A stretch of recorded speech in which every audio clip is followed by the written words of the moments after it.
Em nome do Pai, do Filho e do Espírito Santo. Amém. Providência Santíssima do Eterno, Onipotente e Misericordiosíssimo Deus, que tudo tendes providenciado e providenciareis para o nosso bem.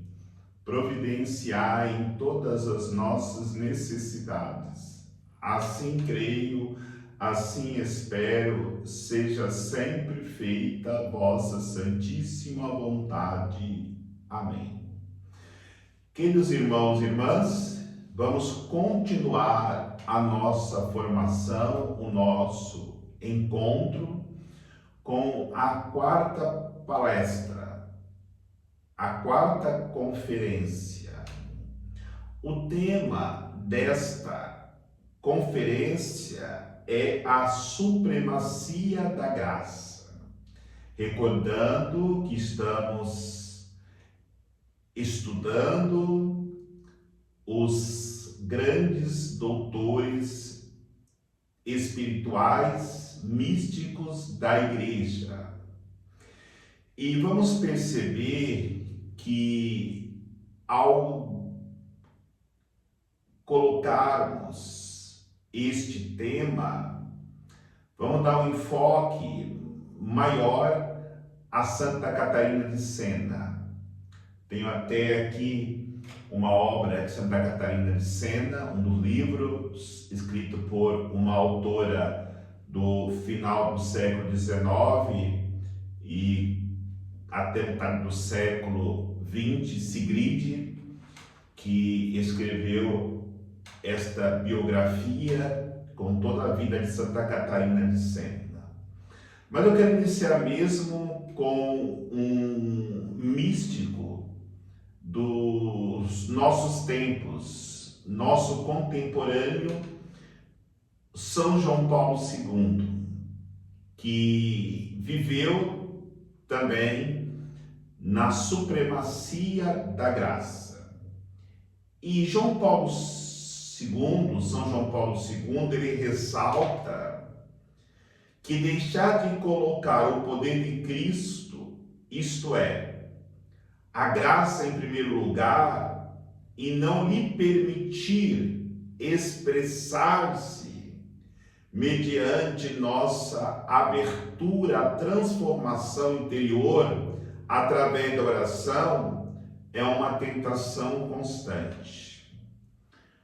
A graça, ela só acontece em nossas vidas através da oração, da intimidade com Deus. A natureza humana pecadora tem uma forte tendência a passar da confiança em Deus à autoconfiança, produzindo resultados desastrosos de que Santa Teresa d'Ávila deu testemunho em uma das conferências que nós ouvimos. No âmago da revelação bíblica está uma claríssima compreensão da incapacidade do ser humano de viver uma vida cristã longe de Cristo. Infelizmente, temos que dizer isso. Muitos, nos dias de hoje, procuram ver uma vida cristã sem viver próximo de Cristo. Isso não é possível. A supremacia da graça, bem como nossa resposta na fé a essa dádiva, é um testemunho bíblico evidente e um elemento fundamental da vida espiritual. Logo, temos que compreender muito bem essa realidade antes de continuar estudando os elementos da jornada espiritual, estudando os doutores espirituais que a Igreja produziu. Negligenciar fundamento, mesmo da supremacia da graça, é construir uma estrutura que se coloca sempre em perigo, que não permanecerá de pé. Antes de prosseguirmos, analisemos um texto bíblico vital que deixa esse aspecto muito claro. Vou deixar aqui o texto para depois cada um olhar na sua Bíblia e correlacionar com o que eu estou querendo expressar. Efésios capítulo 2, versículos de 1 a 10. Repetindo, Efésios capítulo 2, versículo de 1 a 10. Separado de Cristo, estamos espiritualmente mortos. Somos escravos do pecado, merecedores da ira de Deus, do inferno. Porém, pela simples escolha da gratuidade do dom de Deus, Ele nos estende sua misericórdia e nos oferece o céu. O apóstolo São Paulo reitera esse detalhe absolutamente fundamental. A salvação, em seus primeiros instantes, é tão somente o dom de Deus. A salvação não é de maneira alguma merecimento nosso. É dom de Deus, o qual pode ser recebido apenas com gratidão e fé. A salvação não é uma recompensa por nenhum dos nossos feitos, nem resultado de qualquer de nossos esforços. A salvação é a atuação da supremacia da graça de Deus em nossas vidas. E Deus deu esta configuração específica à salvação para que não houvesse nenhuma possibilidade de orgulho humano. No orgulho, afirmarmos que conseguimos a salvação por nossa própria atuação, por nossa própria capacidade.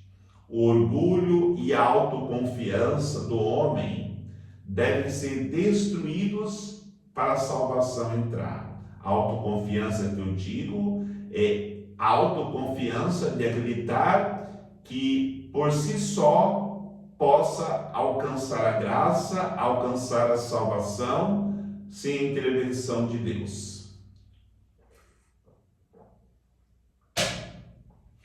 Após o reconhecimento inicial de nossa incapacidade, é necessidade desesperadora o arrependimento e de nossa aceitação da dádiva da misericórdia, do perdão e de uma nova vida. É muito importante viver de acordo com tal dádiva. Contudo, mesmo as boas ações da vida cristã, que temos obrigação de realizá-las, como a vida de oração, a busca da santidade, ter compaixão, viver a misericórdia, dar o perdão, realizar o serviço missionário, foram preparados por Deus para nós. Deus que nos insere em qualquer uma destas realidades elencada por mim agora, pela sua graça derramada em nossas vidas, para que possamos atuar. Em outras palavras, a jornada cristã tem início com a aceitação da graça de Deus. Ninguém dá nenhum passo na jornada cristã para a santidade, para a vida espiritual, se não aceitar a graça de Deus em sua vida. A graça de Deus já começa no momento que nós aceitamos o batismo, fazermos parte do povo de Deus. Mas ela prossegue nesse mesmo sentido. É por isso que o Papa João Paulo II, São João Paulo II, enfatiza tanto a necessidade de reconhecermos e aceitarmos a realidade da supremacia da graça em nossas vidas. E dessa supremacia, Santa Teresa d'Ávila e Santo Agostinho dão testemunhos tão evidentes na história de suas próprias jornadas espirituais para atingirem a vida de santidade. E São Francisco de Sales também dá testemunho da prioridade dessa verdade. E vai dizer: as obras dos bons cristãos são tão valiosas que, em troca delas, recebemos o céu. Não porque provenham de nós e constituam as fibras de nosso coração, mas porque são tingidas do sangue do Filho de Deus.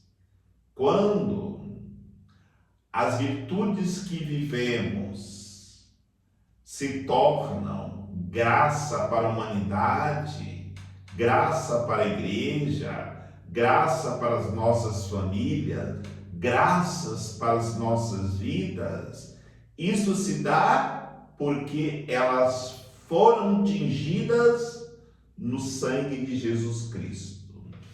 Assim, nossa alma, que é incapaz de conceber por si mesma um único bom pensamento que sirva a Deus, ela sendo embebida no santo amor pelo Espírito Santo que habita em nós, realiza ações santas que tendem à glória imortal e nos levam a ela, graças ao Espírito Santo que, habitando em nosso coração por caridade, opera em nós com arte tão magnífica que as obras mesmas que são inteiramente nossas são ainda mais inteiramente dele, visto que ele a produz em nós enquanto nós as reproduzimos por ele. Ele as opera conosco enquanto nós cooperamos com ele. Ele nos deixa com todo o mérito o lucro de nossos serviços e boas obras que praticamos. E nós deixamos a ele, mais uma vez, a honra, o louvor, a glória referentes às obras realizadas em pró do reino de Deus, em pró daqueles mais necessitados.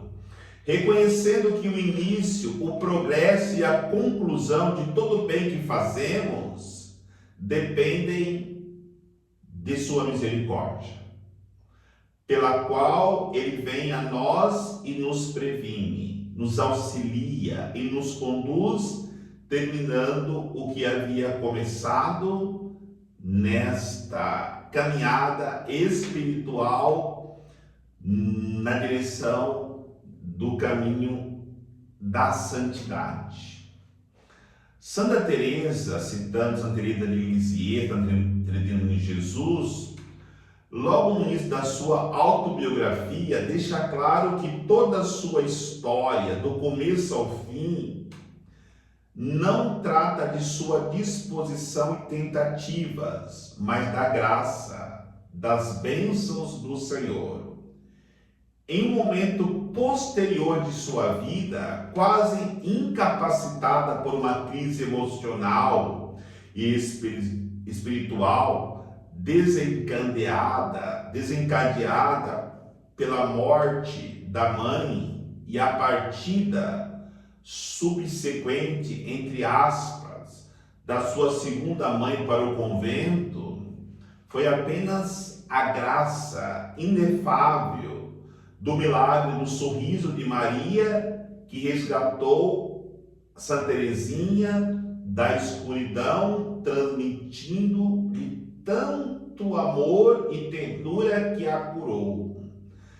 E aí podemos até dizer, todos nós sabemos, Santa Teresinha esteve muito doente e provavelmente essa doença é a somatização das perdas constantes que ela teve ao olhar para Nossa Senhora, Senhora do Sorriso. Ela foi curada e recobrou a saúde, se tornando depois a grande santa que nós conhecemos, que até estamos também refletindo sobre ela, porque ela é uma das doutoras espirituais da nossa igreja.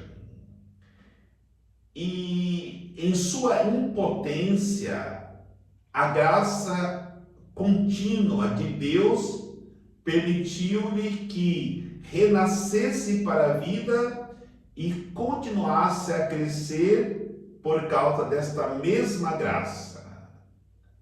Teresa de Lisieux sabia que sua única esperança de ser santa era que Deus decidisse torná-la santa. E é exatamente isso. Por mais que nós nos esforcemos para chegar à santidade, nós só chegaremos se Deus decidir que quer a nossa santidade. E sabemos que Deus quer que todos nós sejamos santos. O que eu quero dizer é que não é os nossos esforços, é a graça de Deus, é a supremacia da graça de Deus agindo em nossas vidas, concedendo-lhe graça constante para crescer e progredir na vida de santidade. Esse desejo de ser uma grande santa poderia certamente parecer ousado, se ela levasse em conta sua fraqueza e imperfeições. Após 7 anos de vida religiosa, ela ainda se sentia fraca e imperfeita, mas, todavia, sempre sentia a mesma confiança ousada em tornar-se uma grande santa. Se nós tivéssemos essa confiança ousada que tiver a Santa Teresinha em Jesus, não tenho dúvida que Deus colaboraria com esta nossa luta para chegar à santidade, e assim com essa colaboração de Deus, realizando em nós a supremacia da sua graça, nós chegaríamos também à santidade, sem dúvida alguma. Porque ela entendia que ela não tinha nenhum mérito próprio, mas confiou naquele que é virtude e santidade. Somente Deus está contente com meus frágeis esforços. Haverá de elevar-me até Ele e tornar-me santa, revestindo-me de seus infinitos méritos. Se nós tivéssemos consciência como Deus, Ele fica contente com os nossos pequenos esforços para a santidade, nós faríamos isso todos os dias. Essas pequenas práticas que Santa Teresinha praticou para chegarmos à santidade. E São Bernardo de Claraval também dá testemunho dessa supremacia da graça.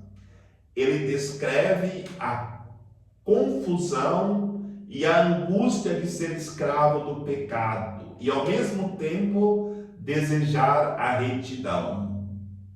Querer se libertar do pecado para viver a retidão, mas não ter força suficiente.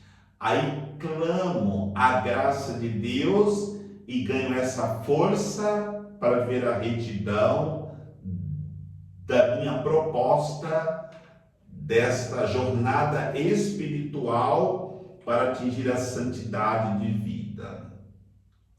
O santo diz ter sentido simultaneamente repulsa pelo mal e atração pelo bem que vemos em nós, mas ter sido incapaz de responder esses sentimentos e voltar-se para o bem. No entanto, devo insistir que podemos ousar empreender qualquer dessas coisas tão somente pela graça, não pela natureza humana, nem mesmo pelos esforços. É a sabedoria que vence a maldade. Não é o esforço, nem a natureza. Não é difícil encontrar razões para a esperança. A alma precisa recorrer à palavra de Deus. São Bernardo também nos alerta do constante perigo de transformar o supremo bem que recebemos, a graça provinda da gratuidade de Deus, no mal supremo, que é orgulho iludido, que acredita que os dons de Deus são para a nossa glória ou são merecidos por nós. Fiz uma grande homilia. O orgulho foi a graça de Deus. Realizei a doação de 100 cestas básicas para os pobres. O orgulho. Não, fui eu. Foi a graça de Deus. Realizei um grande encontro. As pessoas se converteram. Não fui eu. Foi a graça de Deus. Cuidado com o orgulho. Agora que reconhecemos a base da vida espiritual, a supremacia da graça e da fé, também precisamos estudar toda a estrutura bíblica em que esses grandes doutores da igreja e mestres da vida espiritual veem em sua própria vida e jornada espiritual como um todo. Isso é fundamental para compreendermos muito do que eles dizem.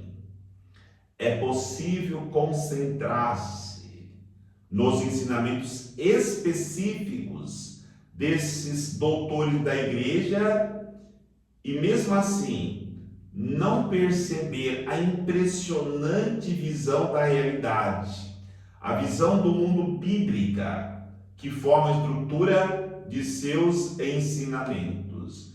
Sempre prestemos atenção. Esses grandes místicos, doutores, eles não fogem de uma visão da realidade de mundo que estão vendo naquele momento presente. E nem fogem daquilo que a realidade bíblica apresenta somente nos evangelhos, na relação de Jesus com os pobres, com os doentes, com os miseráveis, para que eles possam construir a sua santidade a partir dessas duas realidades, o momento presente e o evangelho encarnado naquele momento. Não obstante, é quase impossível compreender o sentido de um ensinamento específico sem se compreenda a estrutura mais ampla, que nada mais é que a estrutura fundamental da realidade.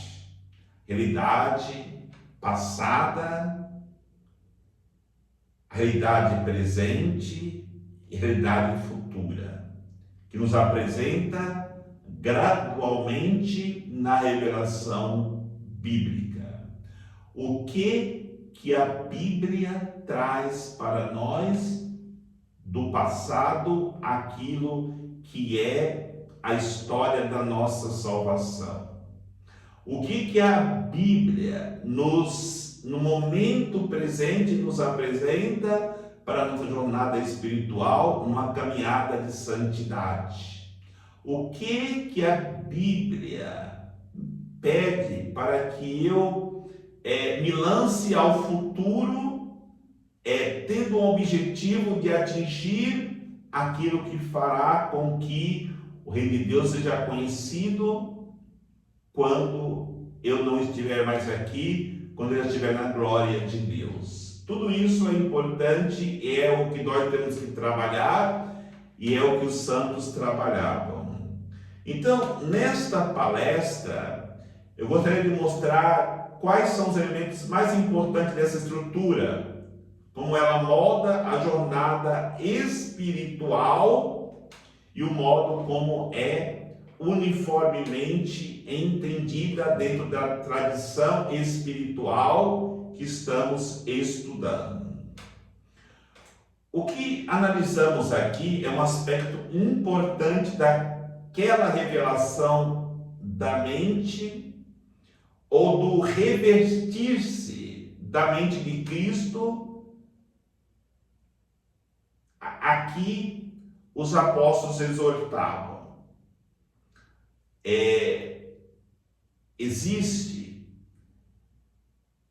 esta exortação de Cristo aos apóstolos, e depois na missão que os apóstolos realizaram, eles também exortavam o que eles aprenderam da exortação de Cristo, porque a igreja que quer formar santos deve caminhar sempre nos que vieram antes e nos ensinaram a forma de caminhar nessa trilha da santidade. Então vai dizer, Jesus disse isso, os apóstolos ensinaram isso: não vos conformeis a este mundo, mas deixai-vos transformar pela renovação da vossa mente. A nossa mente, ela não deve estar em conformidade com o mundo. A nossa mente deve estar em conformidade com a palavra de Deus, com os ensinamentos de Jesus, com os ensinamentos dos apóstolos, porque senão nós nunca iremos acertar a trilha que nos conduz à jornada espiritual para a vida de santidade, porque a mente do mundo nos conduz ao contrário daquilo que nos direciona para a jornada espiritual. Então, é importante deixarmos-nos renovar para que possamos discernir qual seja a vontade de Deus, como vai dizer São Paulo aos Romanos, capítulo 12, versículo 2, o que é bom, o que é agradável e o que é perfeito. Para começar, precisamos conhecer mais alguns santos. E agora, como eu havia anunciado no começo dessa conferência sobre Santa Catarina de Sena, onde temos aqui uma obra da autora Sigrid,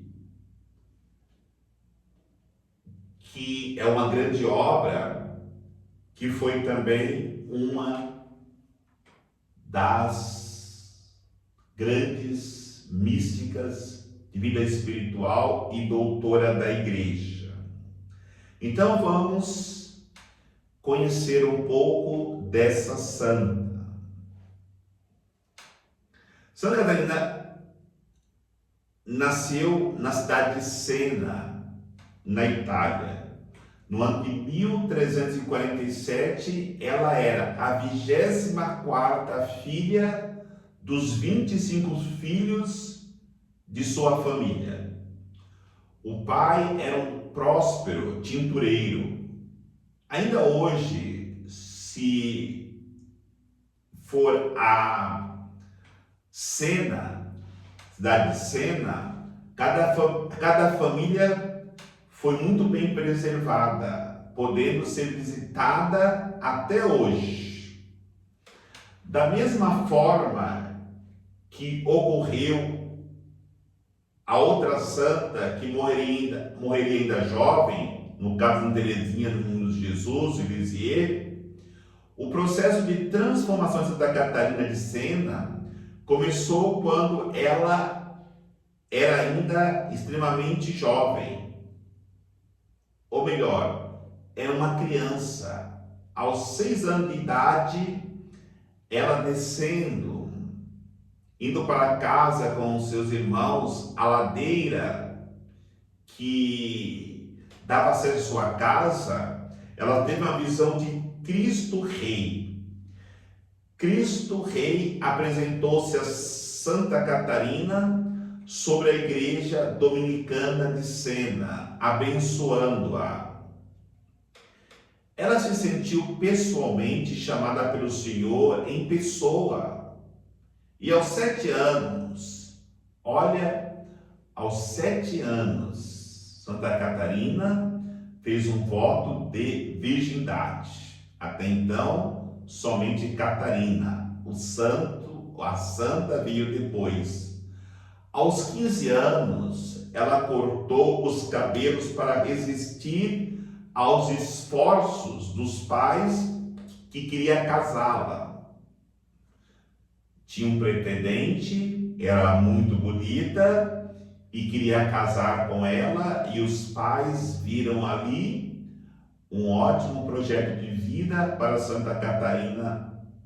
E, sem os pais perceberem, ela cortou o cabelo todo desalinhado para que os seus pais e o pretendente desistisse de levá-la ao matrimônio. Aos 18 anos, Santa Catarina de Sena, ela convenceu os superiores de uma ordem terceira dominicana ali de Sena, que era destinada principalmente para viúvas, a aceitá-la como membro. Imagine uma ordem terceira que tinha como membros viúvas, aceitou uma menina de 18 anos. Aí nós começamos a entender o tema dessa conferência, a supremacia da graça. Quando Deus quer, Ele abre os caminhos. Por 3 anos, ela viveu uma vida de solidão e oração dentro do seu quarto. Ela fez do seu quarto, que ainda era partilhado com outros, o seu lugar de oração, seu lugar de intimidade com Deus. Ela saía do quarto na casa da família somente para ir à missa. Aos 21 anos, tendo vivenciado o casamento espiritual, de que falam muitos os doutores que estamos estudando, e vamos ainda aprofundar mais na classificação da Teresa d'Ávila, das sete moradas. O casamento espiritual é exatamente a sétima morada que se deve chegar nessa jornada espiritual. Vamos perceber que cada um desses místicos, desses autores, classificam esse chegar no casamento espiritual da sua forma, mas todos são unânimes que é a jornada espiritual em sua plenitude. Então, tendo Santa Catarina vivenciado o casamento espiritual, de que fala muitos doutores que estamos estudando, ela deixou o quarto. Ela abandonou o quarto, que era o seu lugar de refúgio, a sua cela de oração, e iniciou uma vida de serviço à sua família e aos pobres doentes de Sena. Quando nós falamos que ela iniciou uma vida de serviço à sua família, ela fez um acordo com os pais para não casar. Ela falou bem assim: olha, eu fico aqui em casa, não me caso e vou servir a família. E o que ela fazia? Ela limpava a casa, ela fazia comida, fazia todo o serviço da casa como se fosse uma empregada ou até mesmo uma escrava. E é interessante que ela fazia jejuns constantes e fazia aquela panelada de carne, de comidas saborosas, colocava na mesa para os seus familiares e não comia nada. Vivia o jejum muito profundo. Esse aspecto da supremacia da graça na vida da pessoa, quando Deus concede a graça no propósito de chegar à santidade. Houve nesse tempo como houveram também outras, no tempo de Santa Catarina de Sena, um surto de peste na cidade de Sena, no ano de 1374. Santa Catarina, então, com 27 anos, nesse tempo, liderou a iniciativa de dar atendimento às vítimas. Ela atendia às centenas e centenas de vítimas doentes pelo surto da peste. E logo ficou claro que a santa tinha uma extraordinária combinação de dons contemplativos, com carismáticos, ciência, sabedoria, cura, libertação, profecia. As pessoas perceberam que Deus agia nela e começaram a buscá-la para dar-lhes conselhos.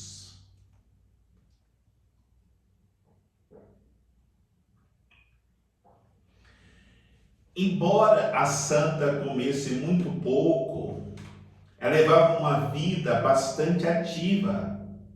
Certa vez, a santa chegou a tentar atuar como medianeira entre grupos antagônicos na Itália.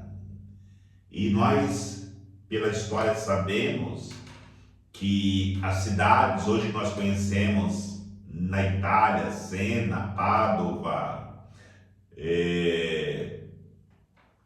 Roma, Milão,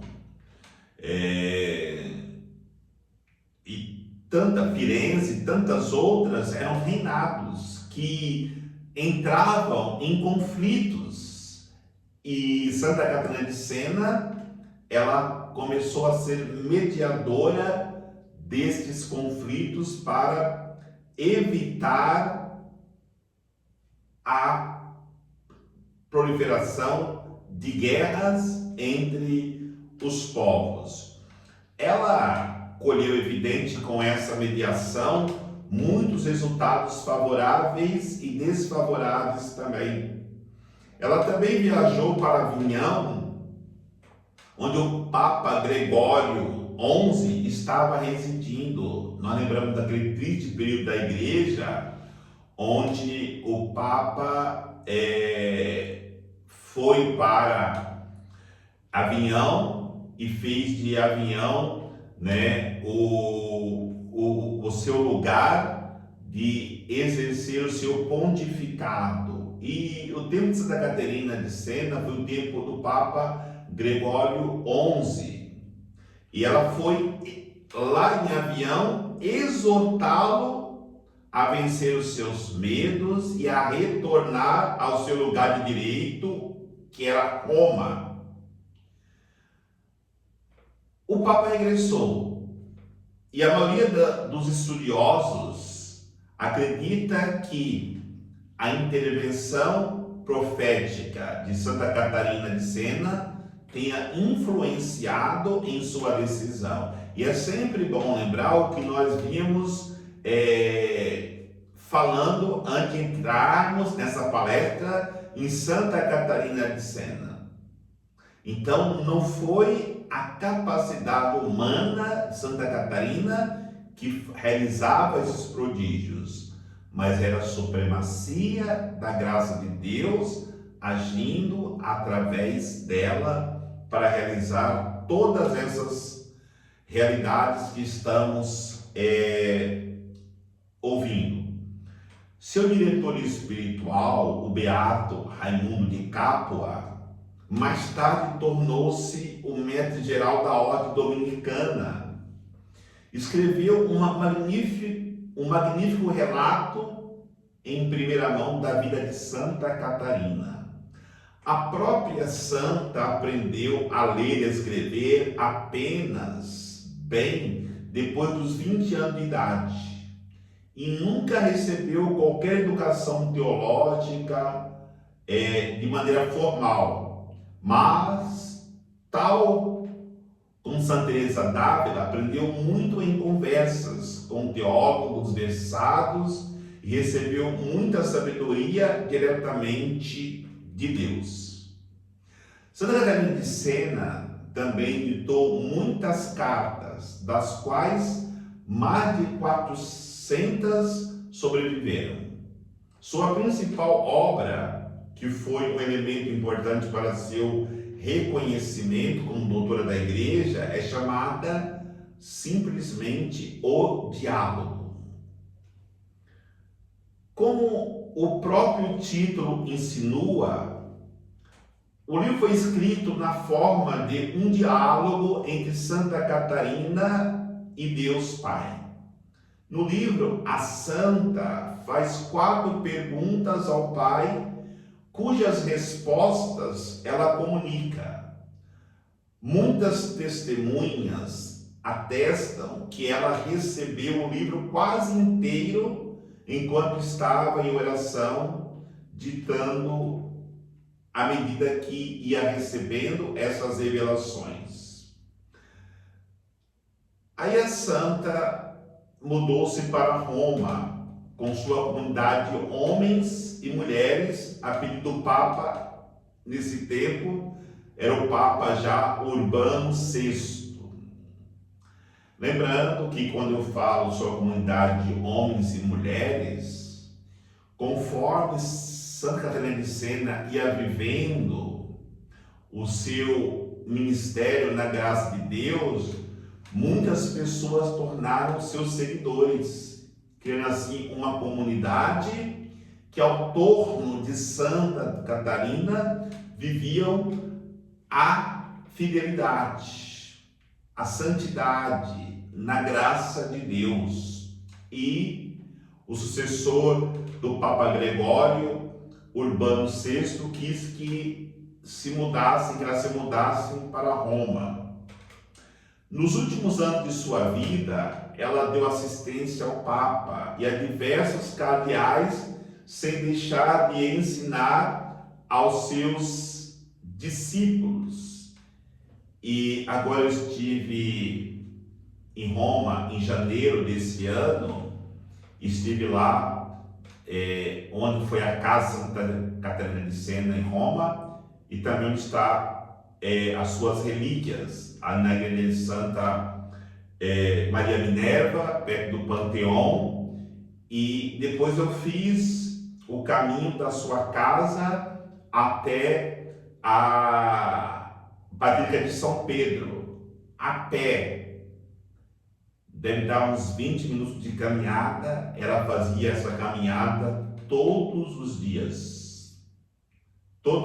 para ir à missa, e ali também realizar o trabalho que ela estava realizando. Então, todos os dias ela caminhava de suas acomodações em Roma até a Basílica de São Pedro para assistir à missa, até que em fevereiro de 1380 a santa já não conseguia mais andar. Estava doente, estava desgastada, estava realmente vivendo as consequências da doação da sua vida, com muito trabalho, com muitos jejuns, com muita penitência. Em 29 de abril de 1380, ela faleceu com apenas 33 anos de idade. Olha a supremacia da graça. Assemelhou-se ao seu mestre Jesus Cristo. Aos 33 anos já tinha realizado toda esta obra. O Papa Paulo VI a declarou doutora da Igreja no dia 4 de outubro de 1970, uma semana depois de ter feito o mesmo com a santa que estamos também refletindo, Santa Teresa d'Ávila. Além disso, o Papa João Paulo II, em 1999, nomeou a protetora da Europa. E aí, entrando nessas visões que teve Santa Catarina de Sena, uma das visões, ela viu Jesus como a ponte sobre as águas revoltas. Jesus como uma ponte sobre as águas revoltas. Uma das principais imagens que Deus Pai mostrou a Santa Catarina para explicar a estrutura da realidade foi a imagem de Jesus como ponte entre o céu e a terra. Debaixo da ponte corria águas revoltas e escuras que arrebatavam os seres humanos, levando-os à destruição. A única maneira de passar por cima dessas águas satanicamente governadas é seguir o caminho da ponte, que é Jesus, para que passamos sobre a ponte e cheguemos ao céu, da terra ao céu. Outra realidade que é fruto dessas visões de Santa Catarina de Sena é sobre o temor a Deus, que é um dos dons do Espírito Santo.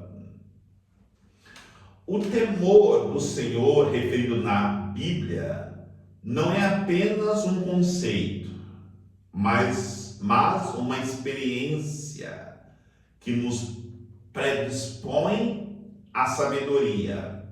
Na realidade, o temor do Senhor é o princípio da sabedoria, porque uma pessoa que não teme ofender a Deus, que não teme pecar a Deus, dá livre curso aos seus desejos, aos seus prazeres, nunca conseguirá entrar na sabedoria de Deus, nunca conseguirá caminhar na supremacia da graça. E grande entendimento tem todos aqueles que o praticam. Eclesiástico, capítulo 1, versículo 14. Salmo 111, versículo 10. Fala sobre esta realidade em relação à sabedoria. Esse temor não é o medo de um Deus tirânico, que inflige castigo de forma impetuosa e arbitrária, mas o respeito adequado e o temor a um Deus que ministra punição justa a quem a merece.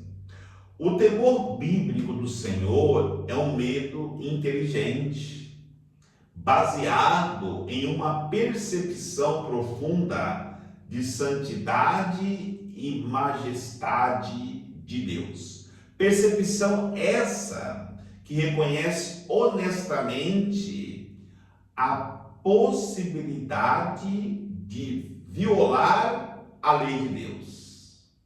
Eu temo violar a lei de Deus, desprezarmos seu amor. Eu temo desprezar o amor de Deus, rejeitarmos sua misericórdia. Eu temo em rejeitar a misericórdia de Deus que ele derrama sobre a minha vida. Eu temo a separação eterna dele, ficar eternamente separado de Deus. Conquanto o temor dos senhores que seja então somente o princípio da sabedoria, repetindo, conquanto o temor do Senhor seja então somente o princípio da sabedoria, cujo fim é o amor.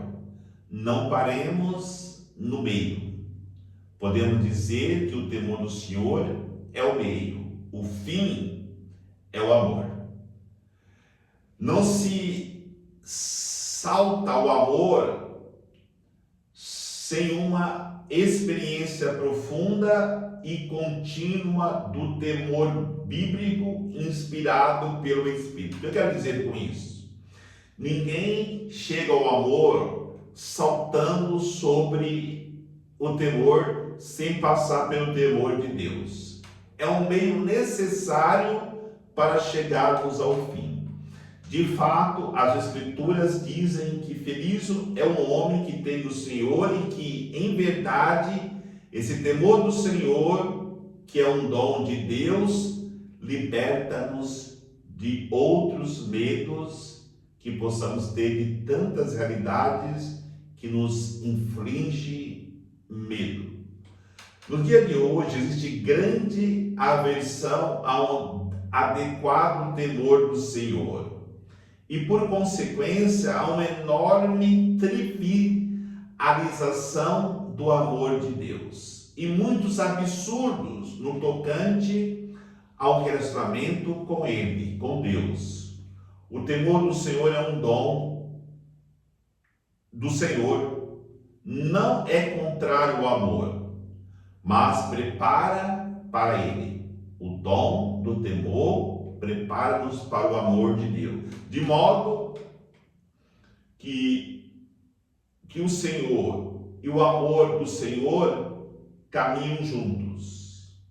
Então, de modo que o temor do Senhor e o amor caminham juntos.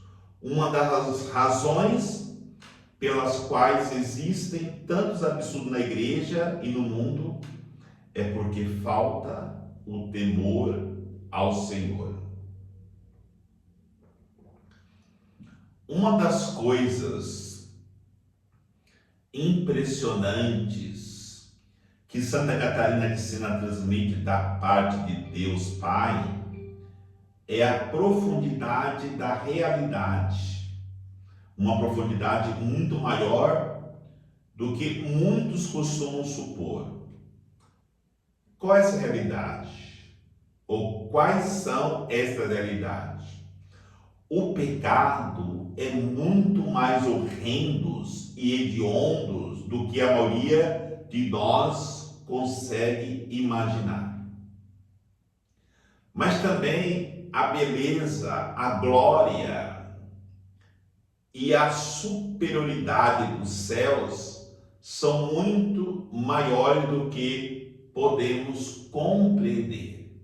E talvez aí esteja a razão de muitas vezes nós, ou o mundo, supervalorizar o pecado e desprezar as realidades do céu, porque não temos consciência do horror do pecado em nossas almas, como é hediondo uma situação de uma alma que vive mergulhada na sujeira do pecado.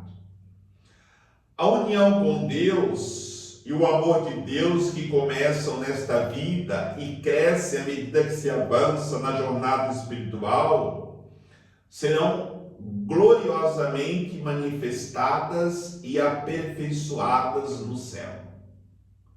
Então a nossa caminhada no amor aqui nesta terra se intensificará no nosso encontro no céu com Deus. Mas também a união e o amor que tivemos vivido entre nós nesta vida serão manifestadas e aperfeiçoadas na glória do céu. Talvez para nós tenhamos dificuldade de entender isso, como que pode o amor que eu viver aqui ser aperfeiçoado no céu. No céu não existe somente a perfeição do amor, porque então, chegar no céu, nós iremos aperfeiçoar. Lembremos que nós estamos tratando aqui de visões dadas por próprio Deus a Santa Catarina de Sena. Vivamos esta curiosidade de como será o nosso amor no céu. Mas acredito que a supremacia da graça em nossas vidas, em nossa jornada aqui neste mundo de vida espiritual, determinará o nosso lugar no céu na eternidade. Porque podemos imaginar a quantidade infinita de santos que temos na igreja e estamos estudando apenas estes doutores. Porque alguns chegam a doutores, a doutoras? Porque alguns chegam ao martírio? Porque alguns chegam no céu com o selo da virgindade? Porque alguns chegam no céu com o selo da capacidade de viver a pobreza? Isso não é, de maneira alguma, capacidade humana, mas sem nenhuma dúvida, a supremacia da graça que atinge a vida de homens e mulheres, preparando-os para aquilo que Deus designou no caminho, na jornada espiritual, para que eles chegassem a santidade através de qualquer um desses módulos apresentados por mim agora para entendermos. E aí, quando nós dizíamos em uma das palestras que o que interessa para nós no caminho da santidade, na jornada espiritual da santidade, é nos configurarmos à vontade de Deus E é exatamente isso que estamos colocando. Eu tenho que descobrir qual é a vontade de Deus para a minha vida de santidade. Ele quer que eu viva o martírio, Ele quer que eu seja doutor na igreja, Ele quer que eu viva a virgindade. O que Deus quer de mim nessa minha jornada espiritual? Aí está a vontade de Deus, e quando nós estamos na vontade de Deus, nós temos a graça suficiente para podermos terminar com êxito a nossa carreira, até nos encontrarmos com o amor definitivo no céu, para vermos esta alegria eterna. Estamos terminando essa quarta palestra com o título A Supremacia da Graça, pontilhando de maneira mais específica, porque foi uma mulher muito agraciada, Santa Catarina de Sena, como modelo para a supremacia da graça. Que o Senhor nos abençoe, em nome do Pai, do Filho e do Espírito Santo. Amém.